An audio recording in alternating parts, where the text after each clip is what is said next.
Okay, I'm here with a fraternity brother, Danny Sherbert. Danny was the coolest guy in our fraternity. He was kind of like that old song, Jack and Diane. And, he and Terry were Jack and Diane as far as I was concerned when I was in college trying to become a real person. Um, so I texted Danny ahead of time and I asked him if this title were okay. I want to call it The Joy of Getting High on Good Couch Lock Weed and Creating Art, Poland, and the joy of talking to an old friend and shitting on the lying psychopath, Donald Trump and his cult. And Danny, because he's so cool, said he was totally cool with that title. So, brother, it's been forever. How are you? I'm doing great. I'm doing great. Great to see you from across the globe. Yeah, Um, see you, man. Sitting here on the back porch in Arkadelphia, Arkansas, where it's a mild, probably 50 degrees. Yeah. Um, how about you?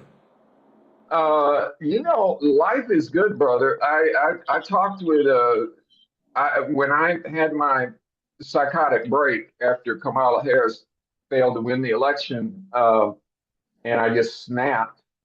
I kind of sent out like a psychic SOS to anyone I've ever known since I was a little itty bitty kid, and my memory could go all the way back to age like 3.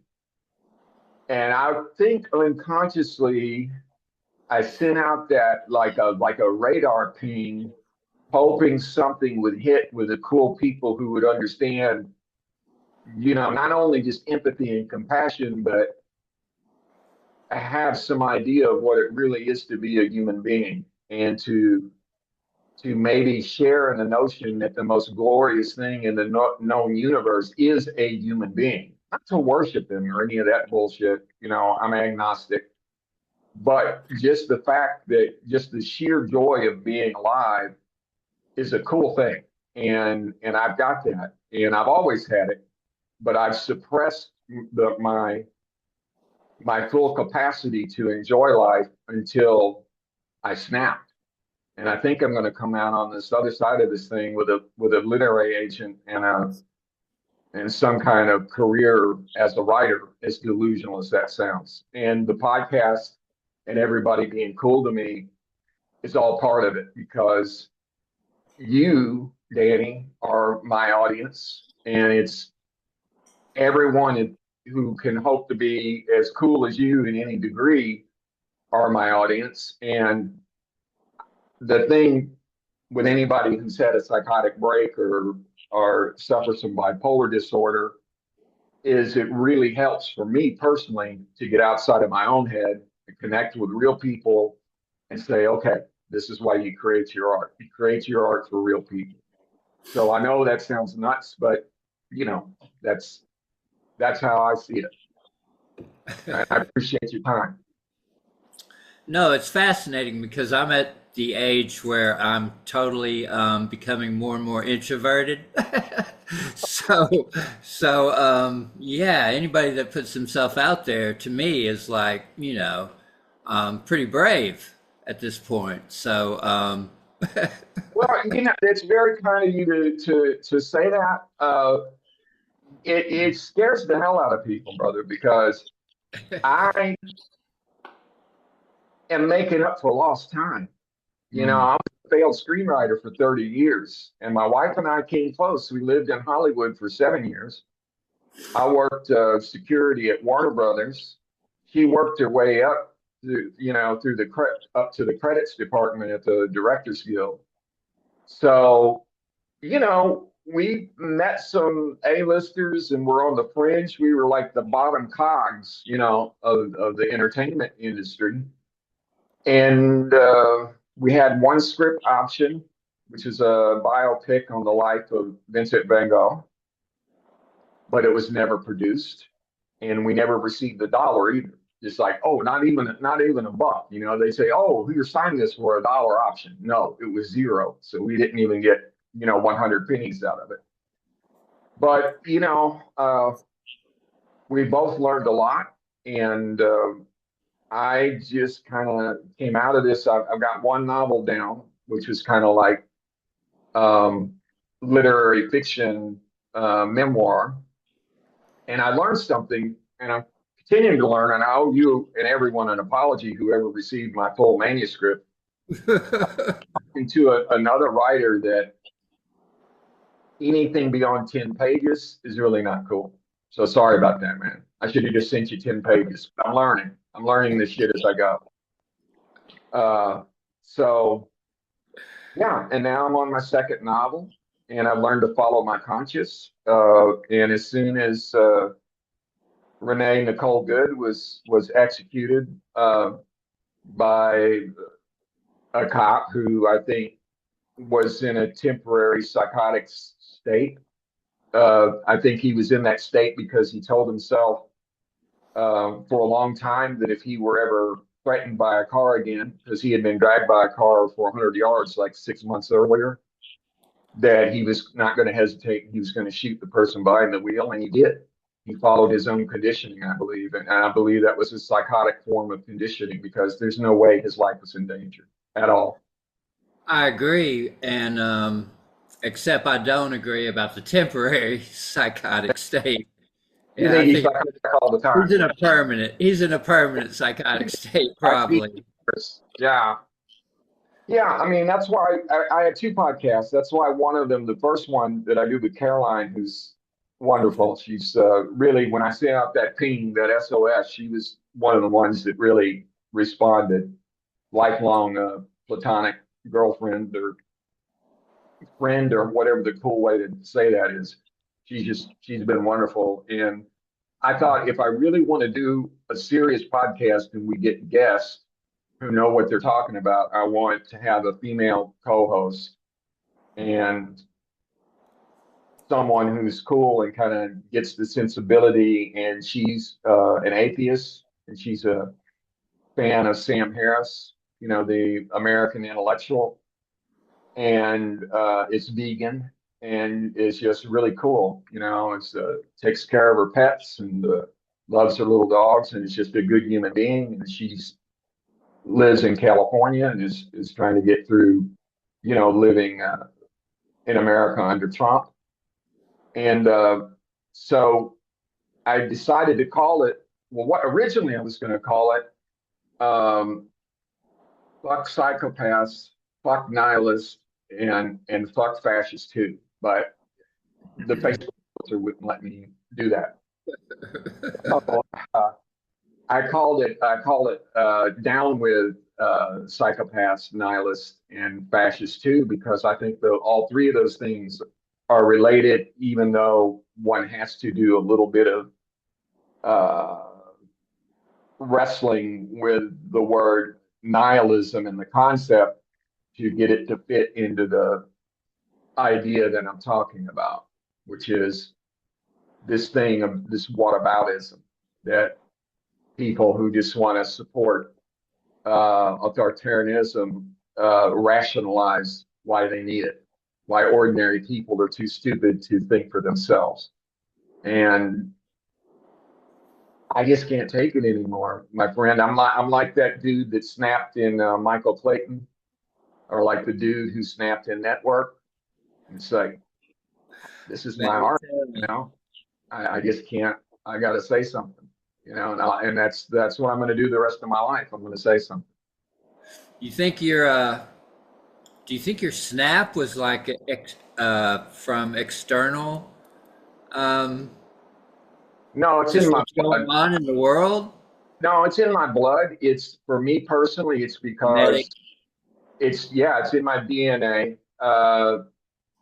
Both my parents led very hard lives and were brought up in a time that a lot of people were reduced to being feral psychopaths because they had to survive the Great Depression.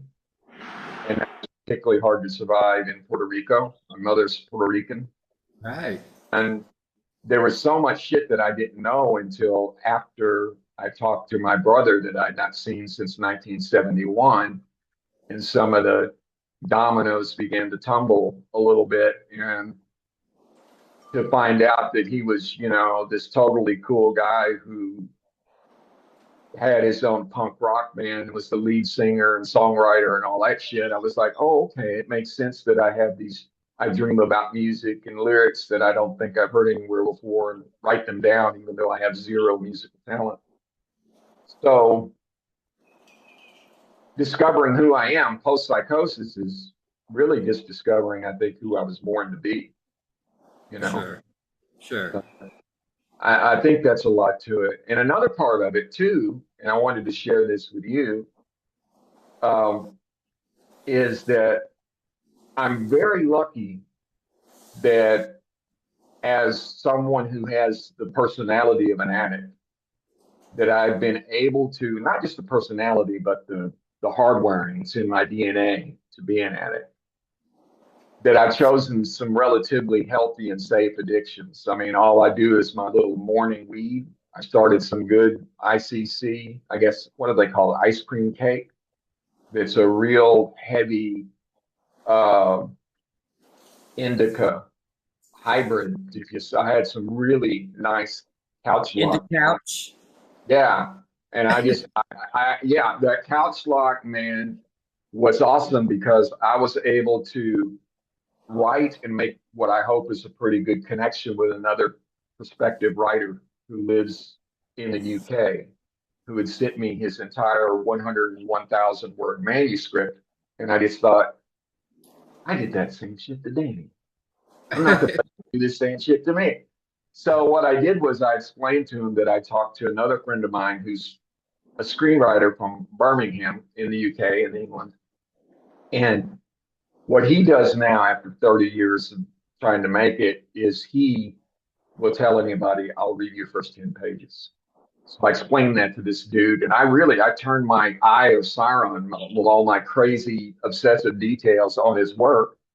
And I just, for those 10 pages, I was just, you know, very analytical and got it out of my system because I couldn't handle the guilt of letting someone down and ghosting them or just ignoring them, which I Mhm. think has become the way out for people. It's just like, oh, this shit's overwhelming. I just fuck it. And then, you know, but post psychosis, I listen to my conscience more. My Jiminy Cricket is fully on my shoulder now. So, yeah.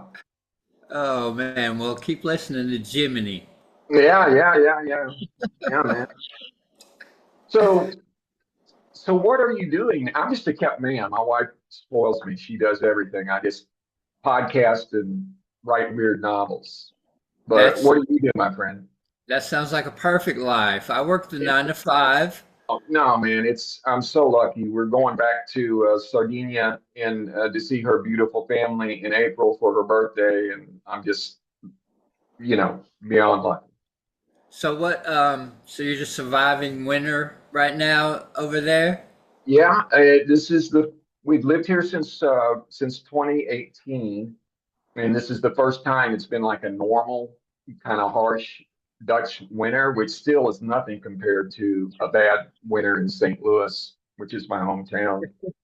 But it's enough that you know we were kind of spoiled to better weather. So Right, right. So exactly where are you? Exactly. Rotterdam, Rotterdam. yeah, Rotterdam. The Rotterdam, uh, the Hague, the Hague's pretty close. Right. We're about an hour from the beach of the North Sea at Scheveningen, which is the big popular beach in the Hague. And so the area around The Hague and Rotterdam and all the little suburbs, I want to say it's about 2.7 million people, and in Rotterdam proper, it's a little less than 700,000 people, I think. And how long have you been there?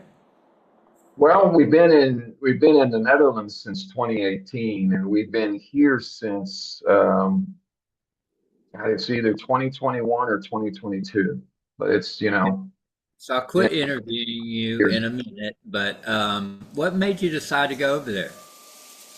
Um, Other than it sounds like a great idea to me. it goes back to Trump. mm, Enough said. my wife's uh, grandfather, I don't know on which side of the family. I think it was her maternal grandfather, but I'm not sure.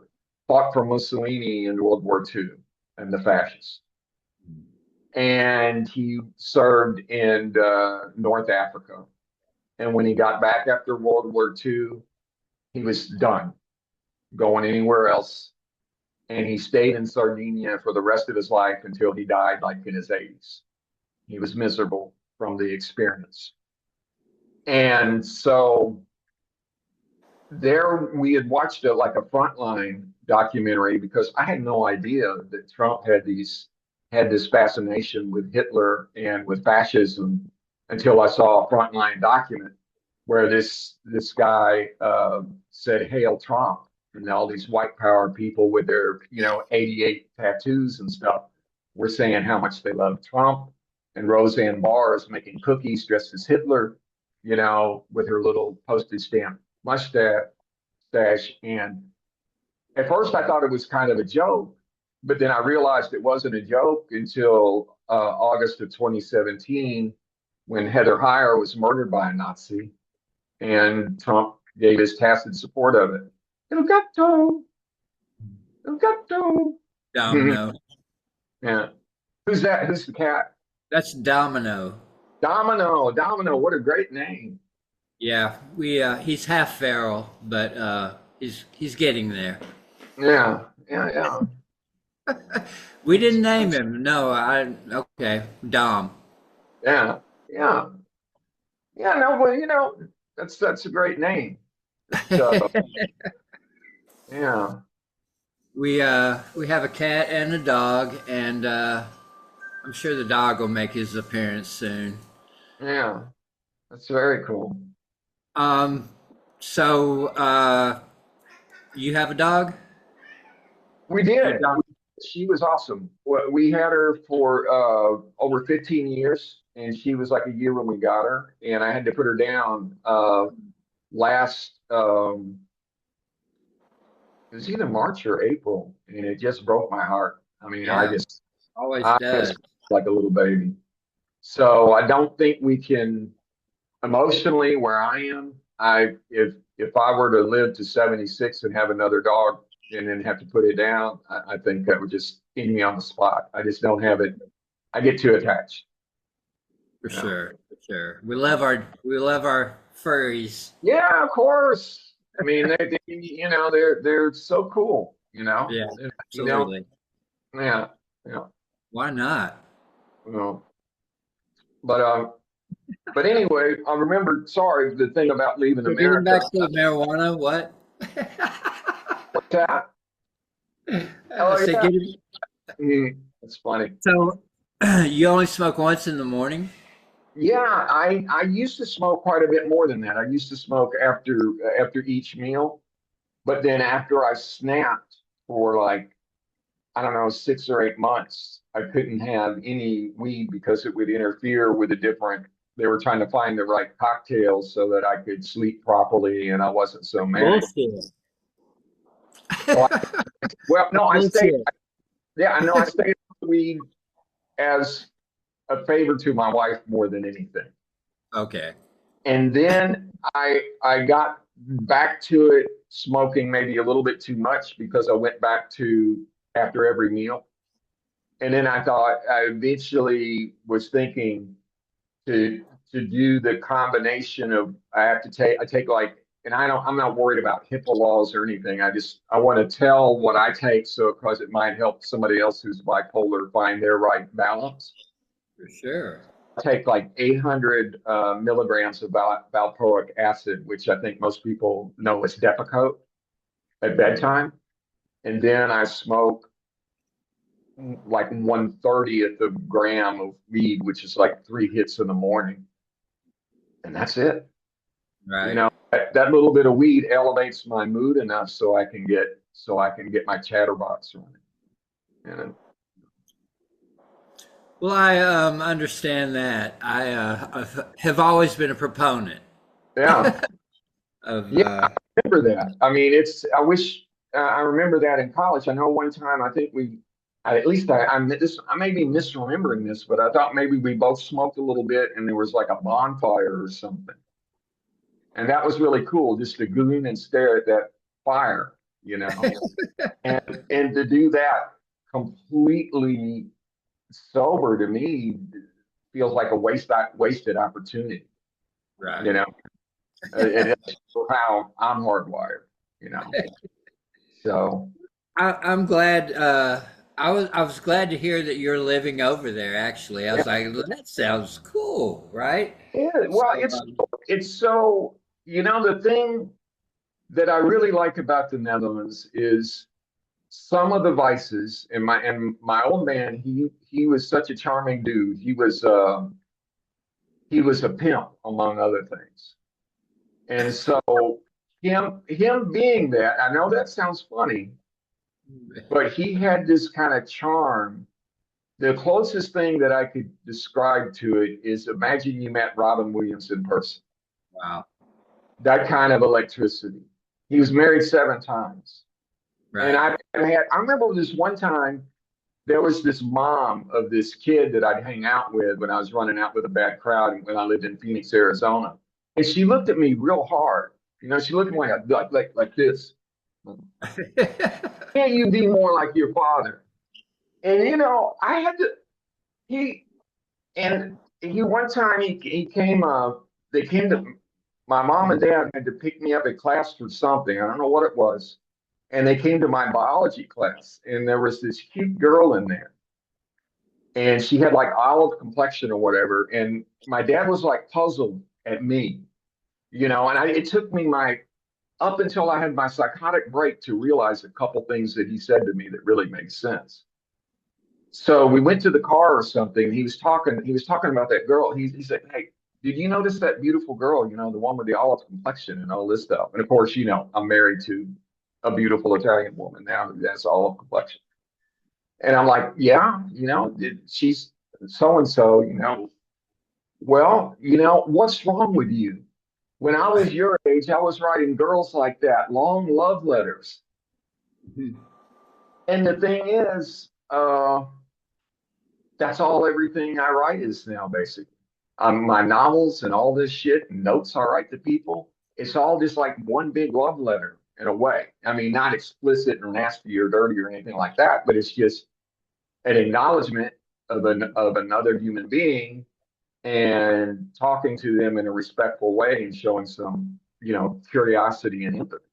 It doesn't take much. It's not, some secret spell or somebody, bro, and then flexing and all this shit. It has nothing to do with it. I don't think anyway. Is someone who's lucky in love, you know. Well, you Um, don't want to be stalking someone, though, either. no, you don't want to be stalking, but the thing is, if you have the courage to lose your fear of rejection, you can just keep on going as a dialed down kind of Pepe Le Pew. And if you fail, you fail, but at least you have the courage to make an effort, which is one of the things. I still watch Bill Maher. I know a lot of people who are far left are disappointed in him. But one of the things he says that I really agree about regarding this whole Epstein thing is that there's all these powerful men who have absolutely zero game and they have to go to a pimp to get laid, which to me, with my old man being a pimp and me spending my whole life hating him and never wanting to be like that, I'm like, okay, I kind of get it now. I mean, being a pimp was awful, but at least he had the courage, to talk to women. And I can't imagine how these kids grow up now Mm. with all this anxiety and fake AI girl companions and all this bullshit. And what my daughter, who's trans, went through, I couldn't have come out half as well adjusted as she has, given how fast life has changed from when we grew up. I don't think. I think about that all the time as far as the kids go. It's like, Yeah, God, man, I mean, I have two. My oldest is 30, my youngest is 24. yeah, And I'm constantly thinking, my gosh, just what they go through, yeah. what they have to look forward to. It's just crazy. And people say it, and it's so true. You never ever stop worrying about your kids, man. I mean, it's just like, and not so much worry, but just the whole. You're speaking about your trans child, and I have a trans child, and it's like it's an extra layer of worry, right? Well, It's and like it's also an extra layer for me of admiring their courage. I mean, and to that's it. have That's their it. own shit together enough to express themselves in this way. And I do have a disagreement regarding the whole thing about sports, because not because I want to say that trans is bad or any of that, because it gives the Republicans too easy of a victory. And I think that if you could, it's hard. Make the choice. Either you want to transition when you're really young, or you wait until you're older and you're not playing sports anymore. And it's hard, and I could be wrong. History may prove it out differently. Well, it's so layered because there's different types of sports too. Yeah, Boxing, yeah, definitely. I yeah. mean, but all we hear about is what's her name, Riley Gaines' fifth place tie with I've heard the name. Leah. I was thinking about Leah Thomas, the swimmer at Penn Exactly. State. She kind of got the ball rolling, and in my manic state, I wrote her like a 3-page letter that I think was pretty well thought out about before the midterms, maybe making a statement that she did what she did at a time that was really important and helped a lot of people, but maybe waiting until someone is older to transition after they've already completed competing in the sport of what their birth gender was would help out people politically, just help out ordinary people. But Well, no, it's tough. And Leah, she's so uh, complicated, and I think I get a big thing of Leah is that she just adores women, and her partner is a woman, and my trans daughter, her partner is a woman.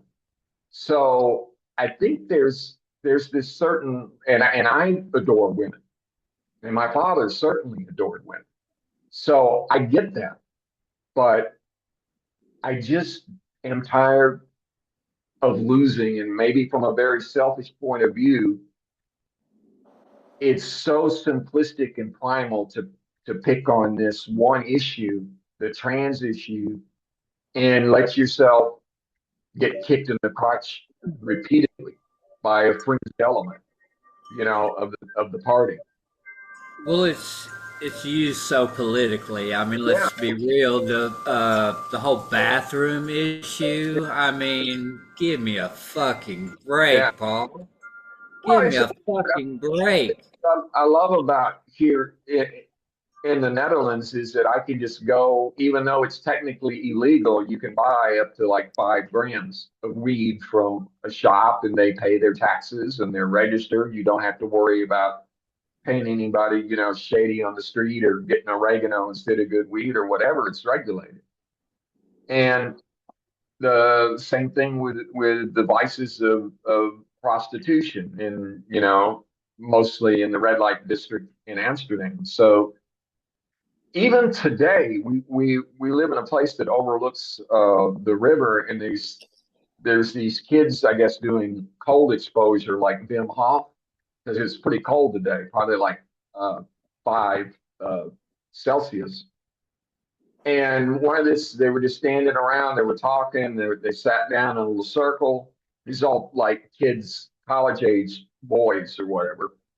And so one of them just takes all his clothes off while everybody else leaves on their shorts, and they all go skinny dipping into this filthy, dirty, shallow river. And I was hoping they had their tetanus shots.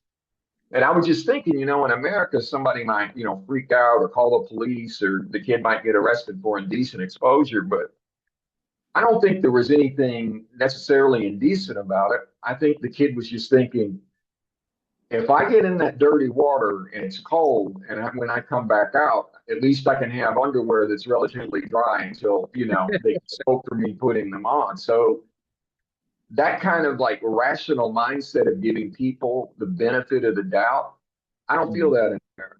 Never have. Never will. I don't know. I don't know. I'm hopeful because I really do believe that common knowledge evolves and that people kind of get over this petty shit, and for the same reason that, people in Greece no longer worship Zeus, or if they do, it's so few of them that they're like statistically Okay, irrelevant. so you're optimistic, but maybe in 1,000 years. I don't think it's that long. I think it's going to have to move pretty quick because the planet can't sustain. If the population gets up to around 10 billion, that's unsustainable. So there's going to have to be some level of cooperation and advancement because otherwise it could get really dire. It could I get mean, it'll utopia. happen eventually. I agree. It'll happen eventually. We'll get our shit together. Well, Maybe. so, and I think it's going to be more mechanized than we like. I think there's going to be multiple huge carbon capture machines like they use in Scandinavia. And I think the ones that are trying to actually plan the future a little bit, like Bill Gates, kind of recognize that they're going to have to start going with these carbon capture machines because the profit motive is just too much for developing nations to say no to their, exploiting their oil. They're just not going to do it. They're too So greedy. Bill Gates is Right. obviously a member of the cabal. Who's that? Bill Gates, you just brought him up, right? No. Well, the thing is, Bill Gates is like any other human being. He's still a human being. He's a genius, but he's still a human being, and he has. Still might have fucked kids. I don't. Maybe. I mean, maybe you've read something about his involvement with Epstein that I haven't. I don't know. Well, there's That's enough possible. out there. There's enough out there to question, for sure. Yeah, it's not cool. And Melinda Gates was not cool with that. She The like fuck? in time said, "Hey, you should not be hanging out with this dude." So yeah, but you know, and I But I digress. no, it's cool. Like Noam Chomsky, it's very disappointing with Noam Chomsky. Uh, and So for getting back to your reality, optimism, I do have optimism in the rest of the world. yeah, Certainly not America at this point. yeah, I'm optimistic about mankind in general, including America, because I think that even the trans issue is not going to be enough for the Republicans to not be crushed.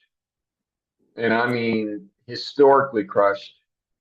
And I think that before Trump can be impeached for a third time because he wouldn't survive it, I think JD Vance is going to lead the charge to effectuate the 25th Amendment of the Constitution because it'll become common knowledge that Trump is mentally ill. Because at that point, he doesn't serve any purpose to the Republicans anymore, and he's obviously mentally ill. So if you get him out on the 25th Amendment, then you can pardon him. You can say, well, he's obviously mentally ill. He's, 79-year-old man. He was a great patriot, but he's no longer capable of functioning. And I think JD Vance will do what he can to restore democracy in America and hold on to power for as long as he can. But I think he'll get crushed in 2028, whoever the Democrats put up. What a nightmare scenario. I mean, up until getting crushed. You know, Yeah. what do we go through between now and then is, you know. Well, it's interesting. I I'm glad I'm not there, man. I mean, I'm just so lucky. I guess really, especially now because I just the level of stupidity and the one thing if I could do this and just talk to any ordinary person anywhere, America or elsewhere, is I would strongly encourage them to get a library card. Mm. And when they go to bed at night, uh, read something to go to sleep, even if it's on a screen, as long as you're reading something at bedtime, doing something to read different books or whatever you like to read, because the entire world has gotten into serious trouble by too many people reading just one book. Whatever that one book is, they choose to believe in and they read it over and over and over again. It's not good. Never get it. Yeah, I never yeah, truly get it. yeah. Well, even if they do get it literally and apply it, human consciousness and mankind has evolved beyond that. I mean, I believe that like the great agnostic Ingersoll. I want to say Robert G. Ingersoll. I don't want to mess up his first name. Robert G. Ingersoll wrote that and gave lectures and was popular towards the end of the 19th century and would sell out places giving talks that would start off by saying that all cultures everywhere, man has always created God. And he would give kind of a history lesson about how different cultures created the god or gods that they needed that served them to help them survive as a culture. And that is so obvious and is so That's self-evidently how it true. started. As an agnostic, I don't want to shit on their achievements or say, hey, you shouldn't have done that. Uh, because if I just flat out, straight up say I'm an atheist, to me, that discredits a lot of the benefits that have come from people who got their culture together based on some religion that helped them survive. So I don't want to be disrespectful of history, but that's the way I view religion in a historical context, that people who needed to write those books at that time, and those books were found, put into a canon and made into one book. I get that. That served mankind and they needed to write that at that time. But One sec. yeah, yeah.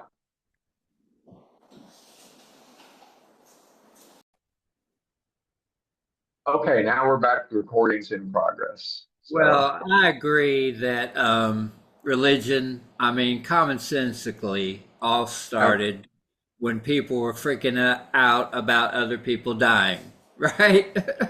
It's like, okay, we got to think of something Now, to quell our fears about never being seen or heard from again. well, So we're going to invent this afterlife. culture and the roots of civilization, the place where everybody would gather, would be the church, the sense of community. It's Well, and that, before for that, before yeah, that, there were cavemen who were saying, let's think of something well, I mean, for to me, ease our minds for about never existing again. yeah, well, for me, the looking at writing in this kind of as an art, uh, I heard something, and I don't know if it's true. I was watching, I think it was Maria Abramovich, and the BBC Maestro, of course, was talking about the cave paintings in France, and said that they recently discovered those were done by the women. So as the men were out hunting, those cave paintings, those pictograms were kind of like a way that they were wishing, or almost like a prayer that the hunt went well. So if the hunt went well, this is what it would look like. And so the women would draw them in, you know, in a successful hunt. And that act of recording something in a pictogram, or eventually getting to the point that, you know, put it on parchment and it evolves to paper and then the Gutenberg or printing press and all that. Originally, the people who could read and write were thought of as being wizards and witches. Because how is it that this person could draw something? It doesn't mean anything. They show it to someone else and they say these same things. It's like a parlor trick. It's fascinating. Thank God for witches. Yeah, of course. I mean, there's people who criticize Maria Abramovich for being a witch, and she's just I don't know if you're familiar with her work. She's a performance artist. Right, She right. did a really extraordinary one at the Museum of Modern Art in New York about 10 years ago, where she had this beautiful long red dress, and for like 3 days straight, for like 12 hours, all she did was sit and not speak. And all these lines around the block, people would go in, and she told them you just sit for as long as you want. All And it was right. moving. She connected with people. And um, but there's people, you know, because I started a little discussion group and I read some other things. Oh, she's a witch. Well, who gives a fuck? I mean, number one, witches don't exist. Joan of Arc was burned at the stake because the English thought she was a witch. I mean, you're missing the point. It's one human being connecting to another human being. And that's, if you can't control that, and if you're a power freak, and if you are being used to having your ass kissed because you were born into power, and if you were born into power for several generations, that you don't see ordinary human people as human beings, and you see this witch connecting to people who should be loving you, instead they're loving her, you have to burn her at the stake because she's a threat, you know. And I don't think I'm that bright, really. I don't, it's so obvious. It's so obvious that Donald Trump meets the clinical definition of a psychopath. If anybody just wants to look it up, what is the clinical definition in any search engine? And you look at the diagnostic criteria, he checks every single box and has for years. He's perfected it. He started it when he did his kind of when Roy Cohn took him under his wing, because Roy Cohn was a psychopath, and he helped shape Trump into one. It's and the only people who don't want to see it, they don't want it to be true, so they try to write they in a nihilistic fashion. They try to explain it away. The fact that he even exists, Yeah, is not surprising, but the amount of people that I guess have fallen under his whatever, yeah, that spell. It's he a can spell. do no wrong in their eyes. I mean, that is surprising. The Yeah, amount of people, it's a right? cult. And after Heather Heyer was murdered by a Nazi in Charlottesville, Virginia, I just saw black. I was enraged, and less than a year later, we were gone. And you know, that was Yeah. it. Yeah. Well, I don't know. Charlottesville was a big defining moment. Eye Very opening. because Should I have had been. recognized. I thought, okay, he's a little goofy. He's like a stand-up comedian. No, not after that. After it took me a while. It took a while for the penny to drop for me. Other people were quicker to see how dangerous he was than I was. I gave him the benefit of the doubt until I that. well, yeah. I mean, I'm the same way. I never thought it would get near this far. Much less elected a second time. Are you fucking kidding me? After the first term, I mean, if you I didn't spent, know who he was when he yeah, was elected yeah, president the first time, if yeah, that didn't do it for you, yeah, I mean, what kind of fucking idiot are you yeah. if you're still voting for this guy? Yeah. right? Well, it was But it was hey, I have been against Trump since the beginning, since I even ever heard of this guy, right? What a douchebag. I now mean, before you knew he was evil and so fucking, I mean, we all knew he was a greedy douchebag, right? From the get-go. So, yeah, and now, and just to be so stupid, he's so ignorant. yeah.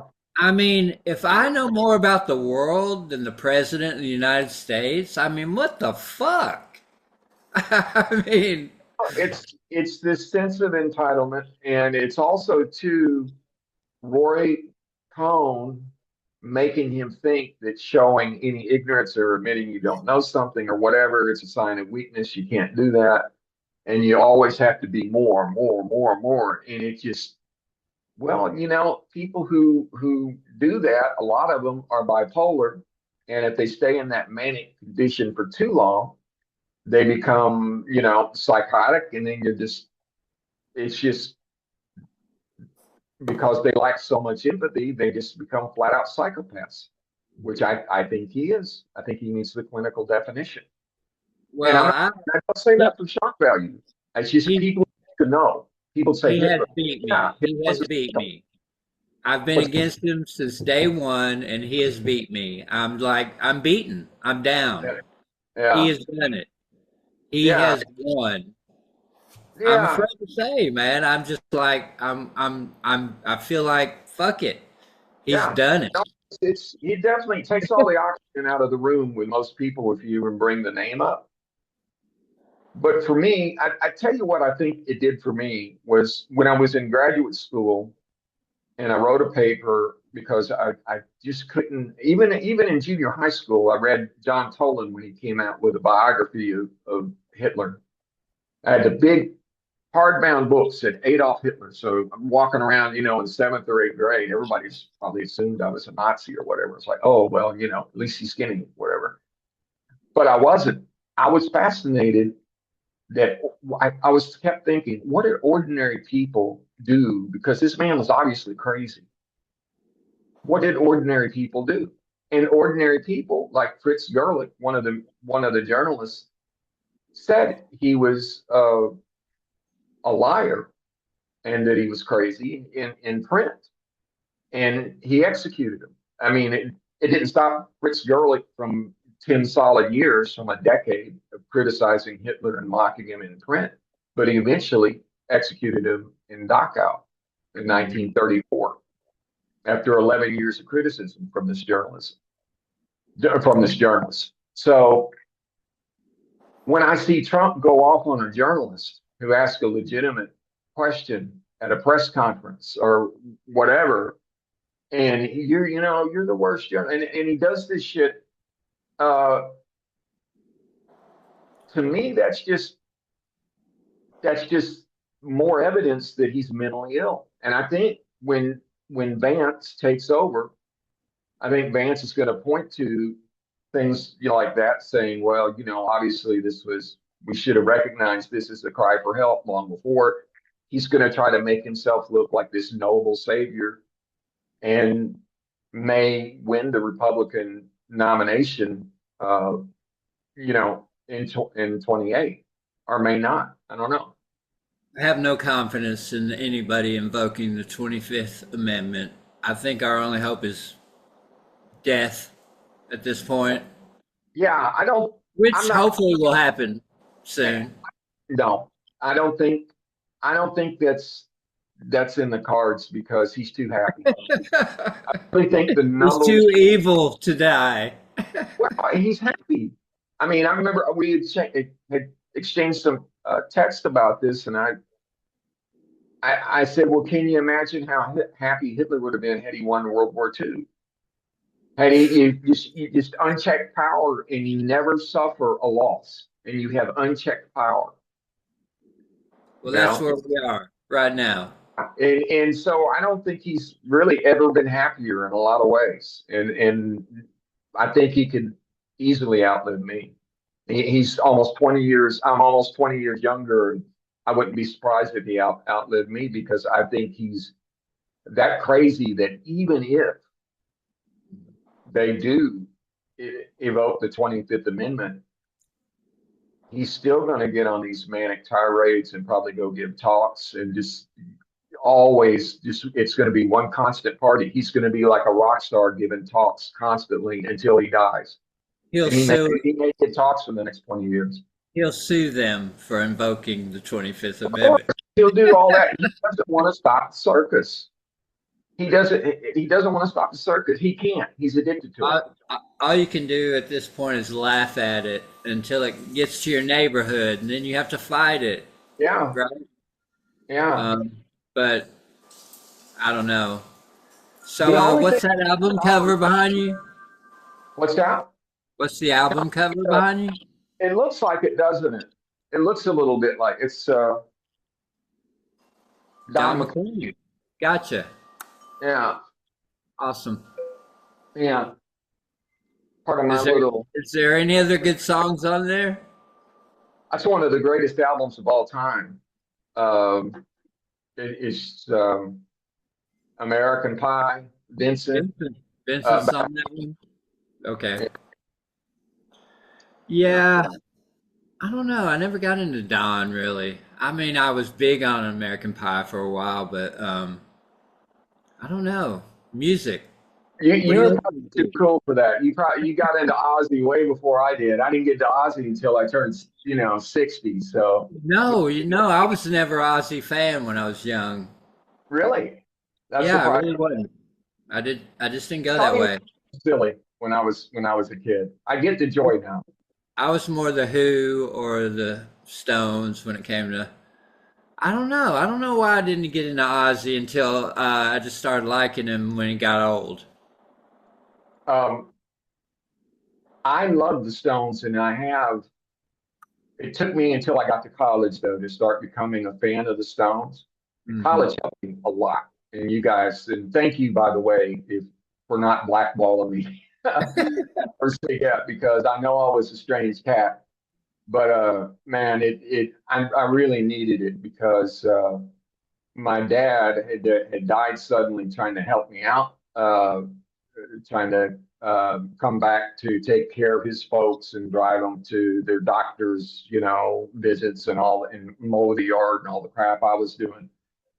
And so after I made sure I wasn't going to flunk out, my GPA was high enough, I kind of thought I need some social skills because I am too awkward. I'm too fucked up. I've got to get with some normal human beings here, or try to. And it was fucking great, man. I mean, we had a cool fraternity. I think we did. For a school that small to be able to have a party every Thursday night, and I don't think anybody came close to us, really. That was yeah, that was a big social time. Yeah, yeah, yeah, yeah. Yeah, I mean, So how old are you? I'm 60. So so I'd been there a couple of years when you got there. Yeah. Did you get your degree in social No, work? I have No. no degree. Oh, really? I thought you did. I thought you got your degree. You're like the what Bunker Harris in Dewsbury. Yeah, I just kind of faded out of college. Yeah. I, you played it cool. You played it smart. See, I had to keep my shit pretty tight because on paper I was an emancipated minor because I had talked to my dad about it when I was 16 and I was starting to plan to go to college. And I said, please do not claim me as a dependent on your income tax because I'm not living there and I'm filing my own income taxes now. And I want to get all the scholarships that I can. And I know it hurt them because they were broke financially, but he didn't. So I've got state scholarship, Pell Grants, and a work study. So the government and my bit of working as an RA gotten through college. But the problem would have been had I flunked anything or my GPA, if it ever got too low, I would have been in trouble. So I Yeah. did it 4 years flat with a psych degree and a biology minor. Well, I took a 4 hour stress seminar over a Christmas break one year just to keep that GPA up. It was Yeah, crazy. So I was in a class with every dumb athlete in the yeah, state. You know, it that's was awesome. hilarious. It was too Yeah. cool. Were you able to set the curve in that one? You get an A for that, and did it help the overall Everybody got an A in that, I think. Yeah, so it as was. they should? It would have been too stressful to receive anything other than an A. That's the only class I took at OBU, actually. Yeah, Yeah, 4 hour stress seminar over a week, yeah. and got Well, 4 hours of credit of A. what were your different majors as you went along? What did you think about? No, I started out as an accounting major, which was retarded, and immediately, pardon the R word, immediately went to sociology. Okay. I remember the sociology. I didn't remember the accounting. Uh, yeah, that lasted a semester. Yeah. Accounting. Of course, if we were all smart back then, we would have been computer majors. Yeah, I suppose so. I wanted to go to medical school, and Professor Fulmer absolutely annihilated me in organic chemistry. I had done okay in my biology courses in the basic chemistry, not great, but good, well enough. Organic chemistry is like a guillotine, man. It Mm. was just, and that's what it's there for, is to anybody who's not serious about medical school. If I know what I know now and I still wanted to try medical school, I would have just taken organic chemistry by itself in the summer and nothing else, and just tried to devote my full attention and time to it because it's a lot. Well, I only did well in all the fine arts classes, the fun stuff, Yeah, and even drama stuff was fun, man. It was just I would do anything for a grade. At yeah, that point, just to continue the lifestyle. But yeah. No, I mean, I never took anything in drama, and I wish I had. I think it but would my best education was probably 10 years of bartending right after have. right after college. That was Yeah. crazy. You were in Texarkana there for a while, right? No, I was in Hot Springs. Hot Springs. Okay, Yeah. okay. Because I my first wife and I saw you bartending someplace, and Okay, I guess right. in Hot Springs. Mall, the mall. Yeah, Absolutely. yeah, yeah, yeah, man. Well, listen, I don't You want to grew take up in up. Nashville? I've finished. Well, what happened was I was running around with some just shitty dudes just to where I could get some weed in the ninth grade, and they hated me and they didn't respect me. They were just like, "Who is this leech?" And I didn't have any money and I was broke. And I thought I was going to wind up like my dad, right? Because I probably already said this. I know that I'm an addict, and I'm lucky that my drug of choice is marijuana because it is so much safer than alcohol. But my old man's drug of choice was heroin. And I never even fucking tried that because I know I'm an addict and I didn't want to wind up like him. So he served as a good cautionary tale for me. So I talked to him after the ninth grade to see if I can move in with my grandparents and maybe help them out as I got older and start, driving around, taking them to doctor's appointments and stuff because I knew that I could improve my grades because the public education in big city downtown Phoenix was like it felt like you were in a prison because even one day when a bunch of us were just standing around the corner, a Nazi drove by it's like a scene out of a movie in one of his ape hanger motorcycles and threw all these flyers and they were all for where the Nazis were meeting. So it felt like the high school felt like a prison. And so I kind of turned my life around because my dad was kind enough to let me go and live with his parents and they were kind enough to take me in and that's where I got my grades up, well enough that I could go to college. So anyway, Yeah. Arkansas, I've always though. been future oriented. You graduated from Nashville, Arkansas? Nashville, Arkansas. Yeah. Yeah, You know, I graduated right down the road, from Hope. Hope. Yeah. Yeah, same Bigger, neck of about the woods. probably twice the size. Hope Right, was up a level in for football and all that jazz. Bigger sure. school. Yeah. Yeah. Did you ever have any run-ins with Bill Clinton or any of his? Yeah, yeah, several through my life. Uh, Met him in high school. No, met him in junior high. I actually lived in the house that that's now his little museum in Hope. Yeah, I spent a year there. It was a rental house at the time in junior high. And he showed up. He was attorney general at the time. Knocked on the door one morning, wanted to yeah. see the house. That's I mean, pretty he cool. flakes. Nice to Yeah. meet you. But yeah, I met him several. This is Crash. Hey, Crash. Crash. Yeah, Yeah. I actually bartended too at his inauguration in '96 in Little Rock. That's cool. That was cool. Secret Service, that was badass. Yeah. He always, man, it's a shame that he tarnished his legacy with, you know, not being able to control himself. But man, he had so much charisma and was such an excellent politician.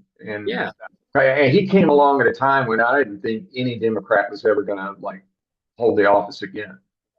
and truly a credit to the state of Yeah, Arkansas, right? Which he yeah, gets no credit for, but whatever. yeah. No, That's who we are. he's well, he was a bridge into the 21st century, and he was a brilliant politician, and really kind of, I think Obama kind of continued that legacy of just a Democrat in office who had a mastery and an understanding of the Constitution and what the duties of the office were. You Just know, smart, right? How yeah, great to have a smart president, yeah, right? yeah, I mean, my God. I mean, my yeah, God. How far are we fallen? How far are yeah. we fallen? Well, I just adored Kamala Harris because I thought she had a lot of restraint, and it must have been hard for her when she just absolutely crushed Trump in that one debate to not kick him in the balls even more than she did. But she held herself back, and I think she even felt a little sorry for him because she realized that either he was mentally ill or slightly retarded or both. And it would have been cool just to relentlessly destroy him, even though she did a wonderful job of destroying him. That was the coolest debate I've ever seen. That was awesome. Any election should have been like scrutinized and contested. Yeah, I mean, it's that one, right? Not yeah. 2020. I think what happened was fear works, and Biden kind of fucked up because he didn't keep his promise. And what he had implied was that he was old and that he was just going in just for one term, like straight up from the beginning, he would be a one-term president. So he should have given the Democrats, he should have said, hey, and he should have given them the chance to have proper primaries and let people decide who they wanted to be at the top of the ticket. And further, I would contend whoever in 28 is at the top of the ticket, I don't think they need to select or think about who their running mate is. I think just whoever finished second place, you pick them, which is exactly what Bill Clinton did. True. Went with Gore because Gore gave him the hardest run for the money in the primaries. And you just put away any kind of disagreements you may have had or whatever, and just pick whoever that second person is because you're betting on logic and math and the will of the people when you do that. And you take emotion out of it. because you take emotion out of it because the emphasis is on winning and the greater good. It's a good idea. Yeah. I agree. Well, well, listen, man, I feel like I've taken up a lot of your time, and I can't tell you how much fun and how much this has meant to me. And do you see yours? I'm not going to put you on the spot. This is just a very open-ended question. I guess I should start by something really basic. Do you have any desire to visit Europe? Yeah, yeah, definitely, Okay. definitely. Or Well, at this point, desire to visit anywhere, maybe move. okay. Mexico, though, somewhere warm. Yeah. Okay. Well, I mean, um, I don't know how much hassle. Do you already have your passport? No, A surprising amount of Americans have their passport now because the last time I looked this up online, I was shocked that supposedly over the half the people in America have passports now. I don't believe that, but I some don't. some AI somewhere does. I think like Chat GPT or something thinks that over half the Americans have a That's passport, cool. which seems unbelievable to me.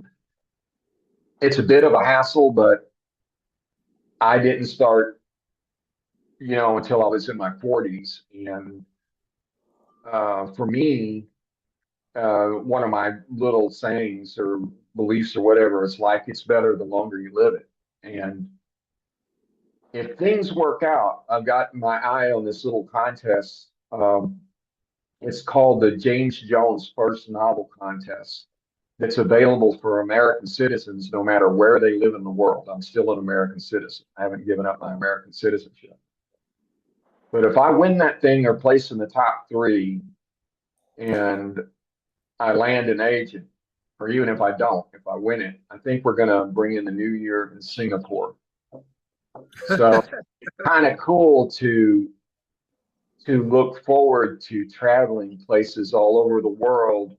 And at this point in our life, I think it's a very valid and life affirming pursuit is to see, you know, Yeah, what we can of this planet while we can. And I would love to visit China at some point, but I think you have to have a visa just because I'm curious of how clean it's supposed to be and how efficient everything is, even though they're a dictatorship. Just raw curiosity about how they've got their shit together. I uh, I spent a year in Taiwan when I was a kid. Wow, I was, that's I, cool. I was 5 and 6. Yeah. That was wild. What do you remember about it? Um, well, eating on the Yeah. street vendors, the food on the street was crazy. Yeah. Um, that's basically it. We lived in a neighborhood of Americans, a naval off base neighborhood, Yeah.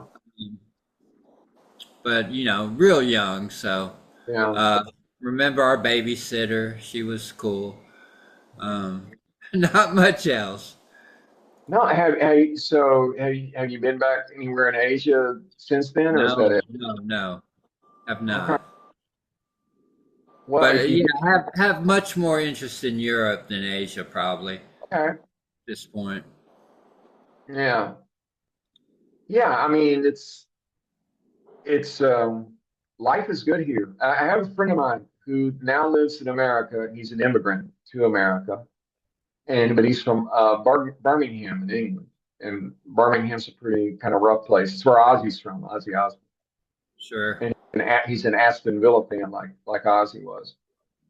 But we were talking, and he said that he thinks that if life were a video game, that life in Europe would be for ordinary people would be set to easy, and life for ordinary people in America would be set to hard. And that has been, my experience. So the hardest thing about people moving to the Netherlands now is there's a housing shortage because ordinary people are realizing, hey, the infrastructure works. Hey, it costs half as much to buy food. Hey, you can go, get good weed for, 9 or 10 euros a gram. Not to It's, mention healthcare, right? yeah. Well, Yeah, I had to take my uh, emergency ride in the ambulance for emergency psychiatric care, and we had to pay it off in a few months, but it wasn't that much, you know. right. Yeah, because insurance covered almost everything. And then I had a psychiatric team with a psychiatrist and several psychiatric nurses who would come and do home visits. And then now, about once every 3 months, I go see a really cool psychiatric nurse. That's about it. About it. You look great. What's that? You look great. Thanks, man. You do too. Uh, and that dog, man, I'm going to feel guilty because he looks like he either wants to play or go outside for a big walk. So I'm going to cut you loose, brother. But thank you so much for your time. Hey, I'll get. good seeing you. Anytime. Thank you so much. You take care. All right, we'll talk. Bye.